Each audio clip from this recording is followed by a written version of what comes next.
Le roi Mohamed VI est attendu à Laayoune. Laayoune, c'est la grande ville du Sahara occidental et Mohamed VI y est attendu ce vendredi. Oui, il arrive donc ce vendredi pour fêter ce 40e anniversaire. Alors, il arrive, je dirais, les bras chargés de cadeaux, c'est-à-dire de beaucoup d'investissements.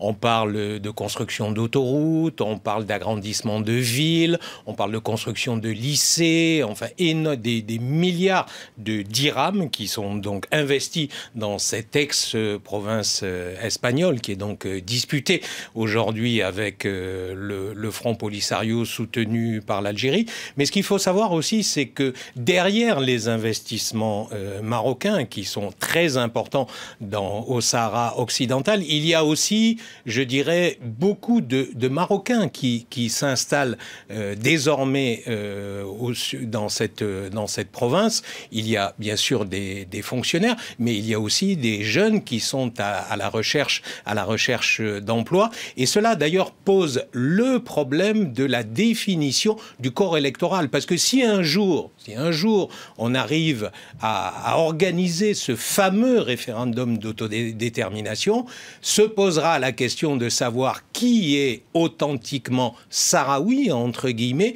et qui est authentiquement marocain. Et depuis une trentaine d'années, depuis 1990 à peu près, l'une des questions qui bloque, qui fait vraiment blocage, c'est justement celle-là, la composition du corps électoral. D'un côté, vous avez les Sahraouis qui disent il y a environ 200 000 Sahraouis, 100 000 à l'intérieur du Sahara et 100 000 réfugiés dans les camps en Algérie à Tindouf, et les Marocains ne sont pas d'accord. Cet anniversaire, c'est l'occasion justement de faire un point sur ces négociations. Le secrétaire général des Nations Unies, Ban Ki-moon, appelle à la reprise des discussions dans les mois à venir. Beaucoup de palabres ont eu lieu au cours de ces 40 dernières années, mais aucune avancée. J'ai presque envie de vous dire que c'est l'échec le plus retentissant du système des Nations Unies dans le monde. Vous vous rendez compte, depuis 40 ans, ce dossier n'a pas évolué d'un iota. Tout est bloqué. Vous avez d'un côté le Maroc et de l'autre côté l'Algérie qui soutient le Front Polisario, qui ne veulent absolument rien lâcher, Tout est bloqué, comme je vous le disais.